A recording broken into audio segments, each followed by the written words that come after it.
Shalom à vous, shalom à tout le monde. Soyez bienvenus encore sur PDG TV. Et c'est un grand moment pour nous parce que c'est notre premier plateau télévisé avec un homme de Dieu. Alors, je vous invite à vous abonner sur cette chaîne. Seigneur, soit avec nous afin que tout ce que nous ferons soit conduit par toi au nom de Jésus-Christ. Merci. Amen. Alors, je disais tantôt que nous sommes sur PDG TV. Et aujourd'hui, nous avons véritablement la présence d'un homme de Dieu, d'un éminent serviteur de Dieu qui a fait ses preuves ici à Gagnoa par la grâce du Seigneur. Alors, apôtre Niazi Jean-Hilaire, bonjour. Bonjour, homme de Dieu, soyez béni. Amen. Soyez béni pour faire gloire. Amen. Amen. Ok, l'apôtre Jean-Hilaire est là en ce jour afin de nous faire part de la révélation du Seigneur. Voilà, vous savez que nous sommes dans un moment un peu trouble. Et dans ce moment, le Seigneur, se révèle à ceux-là même qui rentrent dans un moment de jeûne de prière. Et par la grâce du Seigneur, ce grand homme de Dieu est rentré dans un moment de prière et jeûne de 7 jours. Et après quoi, il est sorti avec des révélations de la part de notre Seigneur Jésus-Christ. Donc nous allons tout à l'heure lui donner la parole afin de pouvoir nous envoyer en esprit, nous donner en quelque sorte ce que le Seigneur lui a donné. Alors le thème véritable de ce moment des révélations, c'est les remarques du Saint-Esprit sur l'Église en Côte d'Ivoire. Je répète, les remarques du Saint-Esprit sur l'Église en Côte d'Ivoire. Homme de Dieu. Amen. Alors, vous parlez que le Seigneur vous a fait des révélations, mais avant qu'on arrive à cela, vous allez vous présenter et nous dire aussi de quelle église vous venez et tout ça. Ok, bon, moi c'est l'apôtre Niaziri Jean-Hilaire, oui, de la mission internationale de Jésus-Christ. Je suis le leader fondateur de cette mission. Amen. Je suis à Gagnoa, situé précisément dans le quartier Barrio. Amen. Que le Seigneur le bénisse. Amen. Ok, soyez bénis. Alors, merci encore d'avoir répondu à notre invitation. Amen. Et nous allons intervenir ce jour sur les remarques du Saint-Esprit sur l'Église en Côte d'Ivoire. Alors, nous allons aller point par point pour que les téléspectateurs, les chrétiens, nos frères et sœurs puissent comprendre véritablement. Parce que si on parle dans le billard, comme ça, ils ne comprendront pas. Alors, le premier point, c'est les pasteurs du Côte d'Ivoire. Qu'est-ce que vous voulez nous dire par les pasteurs du Côte d'Ivoire? Bon, soyez encore une fois encore bénis encore sur votre chaîne. Voilà, je voudrais encore me prononcer sur le pasteur de Côte d'Ivoire. Effectivement, comme vous l'avez dit tout à l'heure, oui, mais je vais saluer aussi les téléspectateurs, le corps de Christ et les hommes de Dieu qui nous suivent directement. Amen. Voilà, que Dieu bénisse tous ses enfants. Amen. Bon, il faut dire que d'abord, comme vous l'avez donné tout à l'heure, le thème, la remarque du Saint-Esprit sur l'Église en Côte d'Ivoire. Et le Seigneur, par sa grâce, je suis rentré dans un moment de jeûne et prière. Oui. Comme le Seigneur m'en a inspiré, je vais faire ce que Dieu m'a mis à cœur de le faire. Amen. Et c'est comme ça aujourd'hui, le Seigneur a voulu que je partage ce moment avec vous. Bon, parlons des pasteurs de Côte d'Ivoire. Après mon moment de recueillement dans la prière, le Seigneur va me révéler certaines choses concernant l'Église, sur l'Église, le comportement de l'Église en Côte d'Ivoire. Oui. Et d'abord, sa cible a été d'abord par les pasteurs de Côte d'Ivoire, leur comportement et leur manière de marcher. Et dans le cours de cette révélation-là, s'est scindée en deux groupes. Voilà. Il y a des pasteurs aujourd'hui en Côte d'Ivoire qui servent le Seigneur correctement. Amen. Que le Seigneur approuve leur manière de marcher, leur manière de vivre. Gloire au Seigneur. Voilà. Et comme dans Romains 8, verset 5 nous le dit, il dit l'Esprit de Dieu rend témoignage à notre esprit que nous sommes des enfants de Dieu. Donc il y a en Côte d'Ivoire des pasteurs qui plaisent à Dieu, des pasteurs qui sont vraiment dévoués. Certainement, peut-être qu'ils ne sont pas connus sur le plan international, sur le plan national, mais dans la petite localité, ils sont reconnus par Dieu. Amen. Et c'est ça qui est important. Ça. Il y a ces pasteurs qui ont un bon témoignage, qui font un effort de plaire à Dieu. En Matthieu 5, verset 48, il dit soyez parfaits comme votre Père Céleste est parfait. Amen. Donc, ces pasteurs-là font un effort pour être parfaits devant le Seigneur. C'est vrai que la perfection n'est pas nécessaire, mais il faut un effort pour veiller sur les vies. Ils ont la crainte de Dieu. Ils ont l'image de Christ en eux. Et comme l'apôtre Paul a dit, il dit, si je vis, ce n'est plus moi qui vis. C'est Christ qui vit en moi. Donc, Christ vit en eux désormais. Ils font véhiculer le message de Dieu. Ils font l'œuvre de Dieu correctement. Or, ces pasteurs aujourd'hui en Côte d'Ivoire sont approuvés par le Seigneur. Amen. Voici les deux premières catégories de pasteurs. D'abord, sur le premier point que je voudrais me prononcer. D'accord. Voilà. Dieu soit béni. Amen. On a encore la grâce d'avoir encore des hommes de Dieu pieux, des hommes de Dieu qui craignent encore le Seigneur, et c'est une grâce. Amen. Ok, hommes de Dieu, soyez bénis.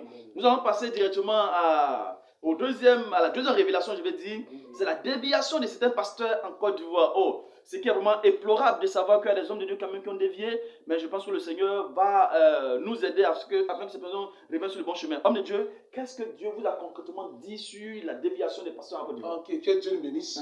Au cours du moment, comme tu l'as dit, prophète Glory, oui, vraiment soyez bénis. Amen. Et le Seigneur m'a fait des révélations claires Aujourd'hui, nous sommes dans le mouvement du Saint-Esprit. C'est ça. Jésus a travaillé, c'est le Saint-Esprit qui est là. Et c'est le Saint-Esprit qui m'a révélé certains comportements des pasteurs qui ont dévié. Oui. Il y a des pasteurs aujourd'hui en Côte d'Ivoire qui ont fait des déviements. Déviés catégoriquement aujourd'hui.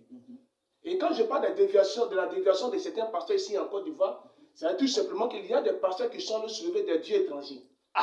Des dieux étrangers pour venir servir le Seigneur ici en Côte d'Ivoire. Et quand je parle des dieux étrangers dans le temps en Israël, c'est-à-dire que c'est des statues, des statues de bois que les Juifs dressaient pour adorer ces dieux-là, à un petit dé. Mais les dieux étrangers aujourd'hui, c'est une autre forme aujourd'hui. C'est-à-dire que de la magie, le fétichisme, des potions, des poudres, etc.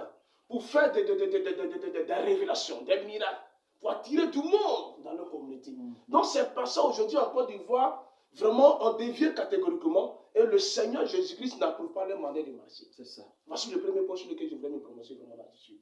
Voilà, sur la déviation de certains pasteurs ici en Côte d'Ivoire, qui ont des dieux étrangers dans leur poche, qui font de la magie aujourd'hui en Côte d'Ivoire, qui sont établis des alliances avec les puissants des ténèbres.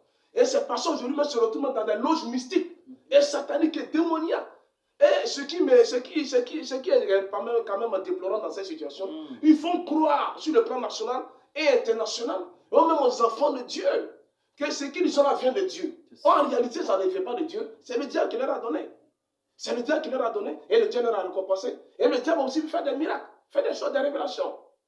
Donc, ces pasteurs deviennent catégoriquement aujourd'hui. Et le Seigneur Jésus-Christ n'approuve pas l'attitude de ces pasteurs dans ce domaine-là. Et c'est pourquoi le Seigneur m'a fait cette grâce d'interpeller le corps de Christ, tous ceux qui ont eu à dévier vraiment dans ce sens-là, à comprendre beaucoup de choses. Voici un peu concernant les pasteurs qui ont dévié un peu en Côte d'Ivoire. Amen. Ok, homme de Dieu, soyez bénis. Mais ce que j'aimerais savoir, est-ce que ces hommes de Dieu qui ont dévié, le Seigneur a un plan particulier pour eux de se racheter? Est-ce que le Seigneur peut voir quelque chose pour que ces gens puissent se racheter? Oui, effectivement, le Seigneur a un plan merveilleux pour ses pasteurs. D'après ces pasteurs ont commencé, ils ont bien démarré le ministère au départ. C'est ça. Ils ont bien démarré le ministère au départ. Où ils servaient le Seigneur correctement, comme sur le premier point, je le disais. Le premier amour, comme l'Apocalypse nous l'a dit. Mais aujourd'hui, par la faute de certaines choses, ils se sont laissés emporter. Donc le Seigneur a un plan merveilleux pour eux. Et le plan qu'il a pour eux, c'est qu'ils se ressaisissent. C'est pourquoi il les interpelle ce matin, par ma voix. S'ils m'entendent là où ils sont, de prendre compte de loin. Et qu'ils prennent conscience de la gravité de la situation ou de la position dans laquelle ces personnes se trouvent. Et qu'ils comprennent que leur âme est précieuse devant le Seigneur. Et que le Seigneur la regarde sur eux. Donc il a un plan merveilleux pour tous ces pasteurs de Côte d'Ivoire. Surtout les pasteurs de Côte d'Ivoire. Amen.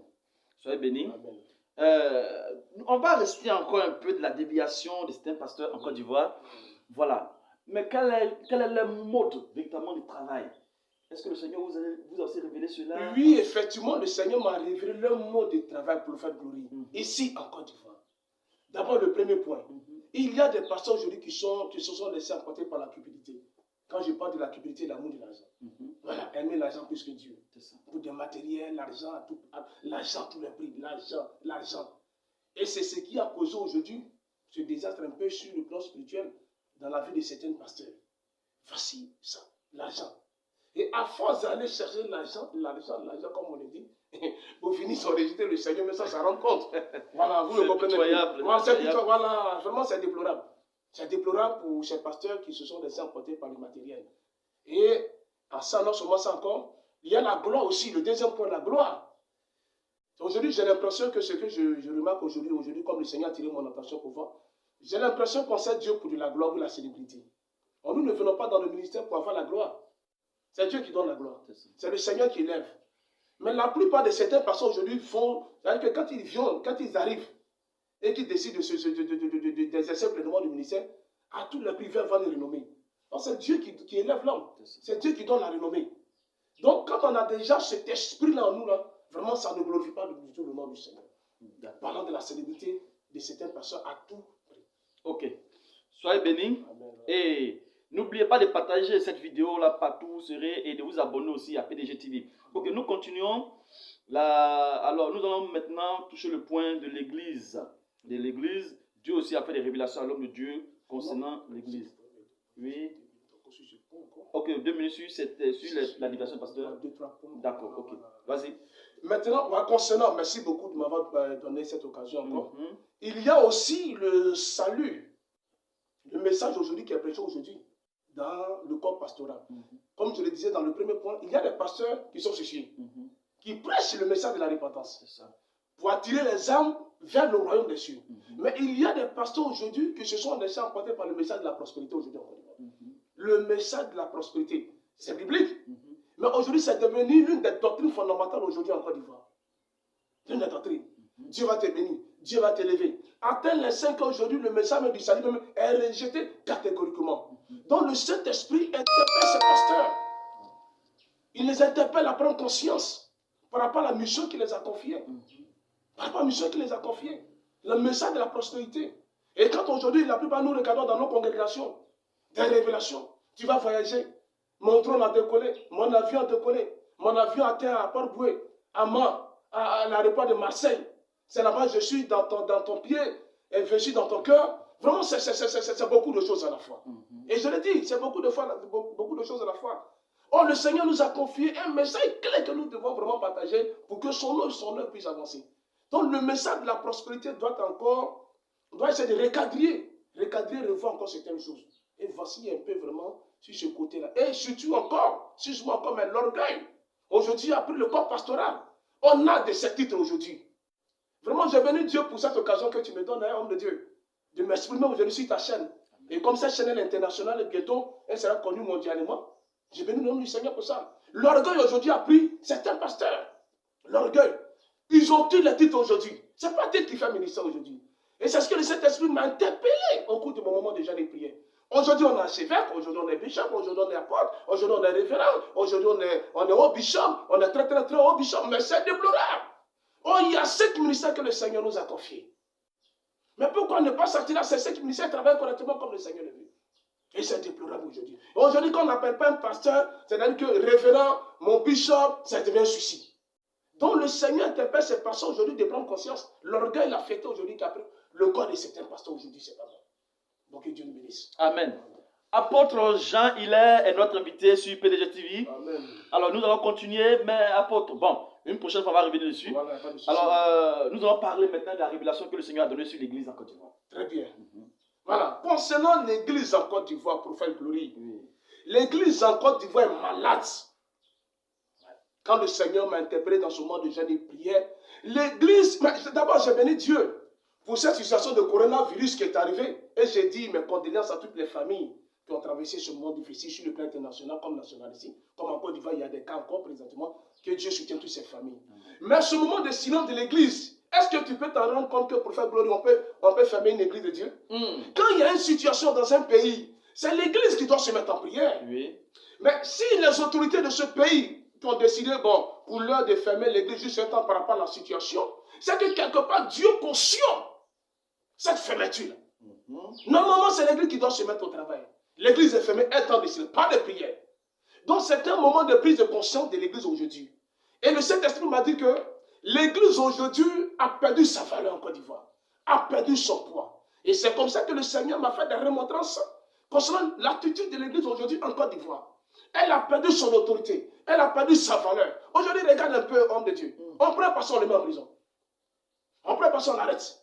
Pendant ce temps, l'église primitive en son temps, quand on mettait l'apôtre Pierre en prison, l'ange de l'Éternel est descendu par le délivrer. L'ange est descendu. Mais l'église primitive en sortant de porte de l'apôtre Paul, comme appelle prophète Glory, il n'y avait pas la modernisation. Il n'y avait pas l'éclairage. Ils étaient dans l'obscurité, il y avait des lampes, etc., que ces personnes utilisaient en temps. Mais ils étaient caractérisés par une chose, par la puissance de Dieu, par le déploiement de l'Esprit Saint. Et c'est ce qui a causé la démonstration de la force du Seigneur en son temps. Donc, à tel enseigne que quand un apôtre, en son temps, avait un souci, automatiquement le Seigneur intervenait. À cause de la puissance de Dieu. Moi, je dis, regarde en Côte d'Ivoire. On arrête de passer comme des poulets. Pour des futilités. Des pasteurs qui sont enfermés. On va gêner, on va prier jusqu'à ce que Dieu intervienne. Donc, l'église aujourd'hui a un souci en Côte d'Ivoire. Elle est malade. Et non seulement elle est malade, elle est remplie d'impudicité. Elle est remplie d'impudicité. Elle est remplie de désordre. Et la crainte du Seigneur n'y est pas. Il n'y a pas aujourd'hui. Et ceux qui ont la crainte du Seigneur dans sa communauté, que Dieu les bénisse. Et je les encourage d'ailleurs. Donc l'église aujourd'hui a un souci sur le plan spirituel en Côte d'Ivoire. À tel enseigne que même, elle est même influencée même. Elle n'a même pas de mots à dire aujourd'hui. Elle ne peut même pas dire quoi que ce soit. Pour que le Seigneur se révèle au président de la République en son excellence, M. Alassane Ouattara, bon, dit à l'église de